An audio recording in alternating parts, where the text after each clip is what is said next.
अध्याय 20 छत्तीसगढ़ में मजदूर आंदोलन। छत्तीसगढ़ में मजदूर आंदोलन। छत्तीसगढ़ में मजदूर आंदोलन के प्रारंभिक दौर का संबंध राजनांदगांव स्थित बीएनसी मिल्स के मजदूरों के आंदोलन से था। इस आंदोलन के प्रणेता प्यारेलाल सी थी। ठाकुर सीपी मिल्स के रूप में 23 जून सन 1890 ईस्वी को इंग्लैंड के मैकवर्थ ब्रदर्स ने राजनांदगांव रियासत के राजा बलराम दास के सहयोग से किया था। लगभग 5 एकड़ में फैला यह मिल 8 वर्षों में खड़ा कर लिया गया। मिल कपड़े के उत्पादन के लिए था। नवंबर 1894 ईस्वी में उत्पादन प्रारंभ हो गया। बलराम दास मिल के संचालक मंडल के अध्यक्ष थे। संचालक के रूप में केदारनाथ बागची ने कार्य प्रारंभ किया। Mister JB. मैकबेथ बंबई में रहते थे। मिल की स्थापना जिस उत्साह के साथ की गई थी वह काम नहीं आई। अनेक कारणों से घाटा बढ़ने लगा। फलतः 1897 में मिल को बेच दिया गया। मिल का नाम सीपी मिल्स से बदलकर Bengal Nagpur cotton mills BNC mills रख दिया गया। नागपुर कलकत्ते के मध्य यह छत्तीसगढ़ क्षेत्र का एकमात्र उद्योग था। मिल के नए मालिक मेसर्स सावालिस कंपनी कलकत्ता थी। छत्तीसगढ़ का प्रथम मजदूर आंदोलन। छत्तीसगढ़ का प्रथम मजदूर आंदोलन राजनांदगांव रियासत में हुआ। अपने सौंदर्य के कारण राजनांदगांव कभी छत्तीसगढ़ का पेरिस कहलाता था। इस रियासत के राजा बलराम दास अपने जन कल्याणकारी कार्यों के लिए अंचल में प्रसिद्ध थे। रियासत की राजधानी राजनांदगांव के अलावा वे छत्तीसगढ़ के मुख्य नगर रायपुर के विकास में भी योगदान देते थे।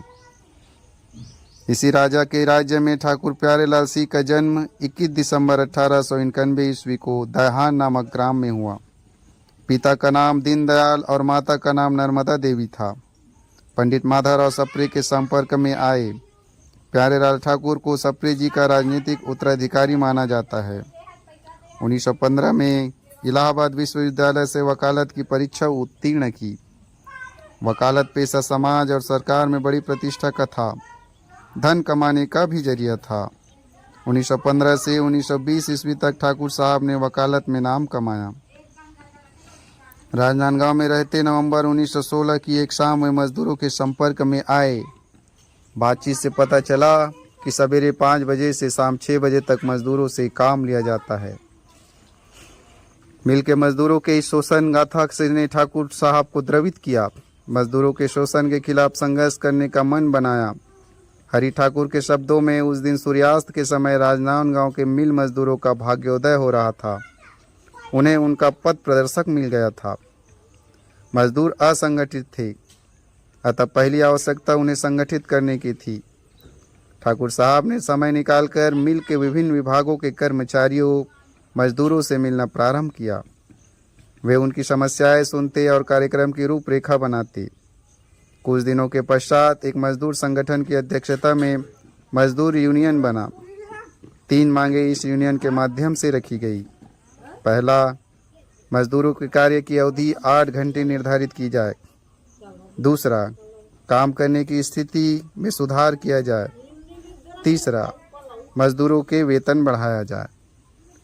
उल्लेखनीय है कि 20वीं शताब्दी के प्रारंभ में पुरुष मजदूरों का वेतन 2 आना तथा महिलाओं मजदूरों का 1.5 आना प्रतिदिन की मजदूरी थी।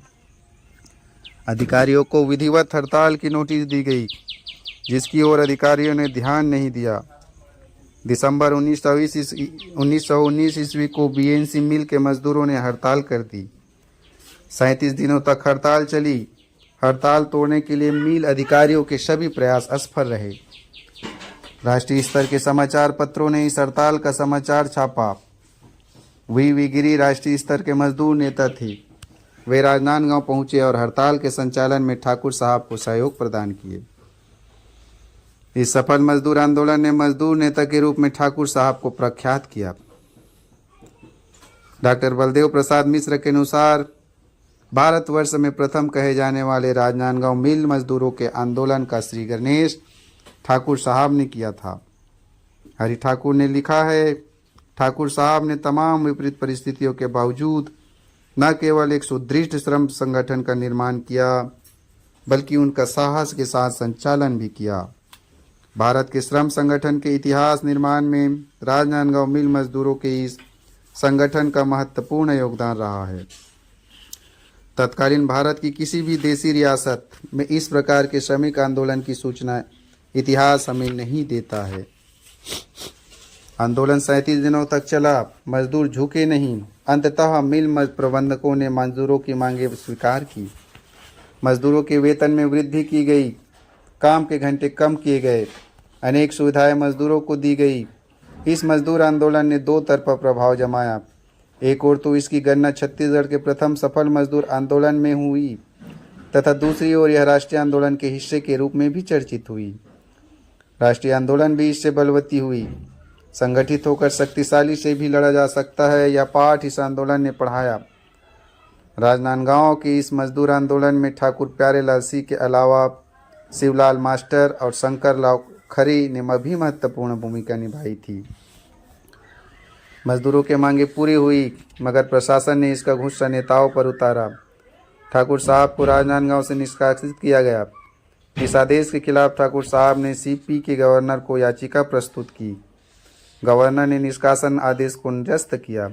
इस सफल मजदूर आंदोलन ने ठाकुर साहब को जनप्रिय नेता व मजदूर हितैषी के रूप में विख्यात किया। दूसरा मजदूर आंदोलन। राजनांदगांव के बीएनसी मिल्स के मजदूरों ने 1924 में पुनः आंदोलन प्रारंभ किया। प्रथम सफल आंदोलन से उनके हौसले बुलंद हुए थे। वे अपनी सारी समस्याओं के समाधान के लिए आंदोलन का रास्ता अपनाते हैं। यह आंदोलन लंबे समय तक चला। अनेक गिरफ्तारी हुई। रियासत के प्रशासन ने इसे शांति व व्यवस्था का मामला माना और दमनकारी नीति अपनाई। ठाकुर प्यारेलाल सिंह के नाम से वैसे भी रियासत का प्रशासन तंत्र चिढ़ता था। दमनकारी नीतियों के विरोध में मजदूरों का संयम टूट रहा था। वे भी ईंट का जवाब पत्थर से देना चाहते थे। ठाकुर साहब गांधी जी के सिद्धांतों से प्रभावित थे, अतः अहिंसा का मार्ग अपनाने को समझाइश देते थे। जाति भोज में एक सिपाही जूता पहने हुए वहां गया और खाना बनाने के बर्तनों को लात से ठोकर मारी। एक बाबू गंगाधर राव को एक मजदूर ने थप्पड़ मार दिया। इससे पुलिस को हस्तक्षेप का बहाना मिला। 13 मजदूर नेता हिरासत में ले लिए गए। इससे मजदूर समूह अशांत हुआ। रियासत के प्रशासन ने धारा 144 लगाकर मजदूरों को एक स्थान पर एकत्रित होने से रोक सभा करने की मनाही की गई। जो मजदूर हिरासत में लिए गए थे उन पर मुकदमा प्रारंभ हुआ। मजदूरों ने सुनवाई कर रहे न्यायालय को चारों ओर से घेर लिया और अपना विरोध प्रदर्शित किया। ठाकुर प्यारेलाल सिंह ने उत्तेजित भीड़ को बहुत मुश्किल से शांत किया। गिरफ्तार मजदूरों को जब पुलिस जेल की ओर ले जा रही थी, तब मजदूरों के रिश्तेदारों और साथियों ने आक्रमण कर उन्हें छुड़ा लिया, किंतु पुलिस अधिक संख्या में आकर उन्हें फिर पुनः गिरफ्तार करती है। दूसरे मजदूर आंदोलन के दौरान पुलिस की गोलाबारी से एक मजदूर मारा गया और 12 घायल हुए। ठाकुर साहब ने इस गोली चालन की भर्त्सना की और उसकी शिकायत सीपी के गवर्नर से की। रियासत प्रशासन ने ठाकुर साहब को रियासत की शांति व्यवस्था के लिए खतरा माना और उन्हें रियासत से निष्कासित कर दिया। ठाकुर साहब के मार्गदर्शन में दूसरा मजदूर आंदोलन संपन्न हुआ। तीसरा मजदूर आंदोलन। ठाकुर साहब निष्कासन के फलस्वरूप राजनांदगांव छोड़कर रायपुर में रहने लगे। मजदूरों की समस्याओं से वे परिचित होते रहते थे। मजदूर नेता ठाकुर साहब की अनुपस्थिति का लाभ उठाकर मिल प्रशासन ने मजदूरों को परेशान करना प्रारंभ किया। मजदूरों के वेतन में 10% की कटौती कर दी। ठाकुर साहब ने मजदूरों के हितों के संवर्धन की मांग की। मिल प्रशासन मजदूर संगठन को तोड़ने में लगा हुआ था। रेलवे स्टेशन का क्षेत्र रियासत के क्षेत्र का नहीं माना जाता था। इस व्यवस्था का लाभ उठाकर ठाकुर साहब राजनांदगांव आते रहे और रेलवे स्टेशन के विश्राम गृह में ही रहकर मजदूरों से संपर्क करते रहे। समझौता वार्ता के लिए मिल प्रशासन बाध्य हुआ। मिस्टर रुईकर ने वार्ता चलाई। अधिकारियों को झुकना पड़ा। समझौता मजदूरों के पक्ष में भी नहीं था। लगभग 600 मजदूर रोजी रोटी से वंचित किए गए। बेकार बेरोजगार हुए मजदूरों को 4 लाख रुपए का नुकसान हुआ। लगभग 11 माह तक मिल बंद रहा। कपड़े का उत्पादन बंद रहा। मजदूरों ने ठाकुर साहब को अपनी समस्याएं बताई। ठाकुर साहब के नेतृत्व में मजदूर पुनः मिल प्रशासन पर भारी पड़े। समझौता वार्ता का दौर चला। समझौता बोर्ड ने ठाकुर साहब के प्रस्ताव को अक्षरशः स्वीकार किया। सेवा से निकाले गए मजदूर पुनः मिल की सेवा में लिए गए। सैकड़ों मजदूरों की रोजी रोटी दिलाने में ठाकुर साहब सफल रहे। रियासत ने ठाकुर साहब का रियासत से निष्कासन आदेश निरस्त किया। राजनांदगांव के बीएनसी मिल के मजदूरों के लिए ठाकुर साहब ने जितना संघर्ष किया उतना किसी अन्य ने नहीं। इसी कारण से वे मजदूरों के सर्वमान्य नेता के रूप में चर्चित रहे। हरि ठाकुर ने लिखा है, जिनका जीवन परहित पर सेवा में बीता, उनसे कोई भी सत्ता बल कभी न जीता।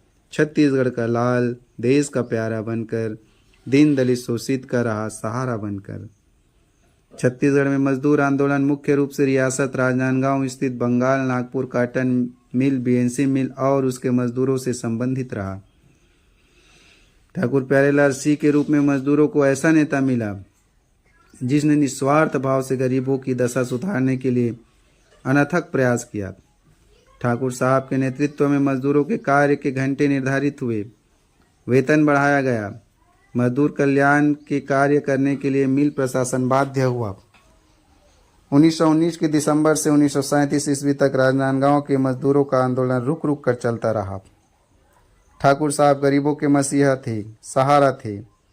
उनका नेतृत्व नहीं मिलता तो मजदूरों की क्या दुर्गति हुई होती, अनुमान लगाना कठिन है। छत्तीसगढ़ का मजदूर आंदोलन ठाकुर प्यारेलाल सिंह के सफल नेतृत्व में चला। मजदूर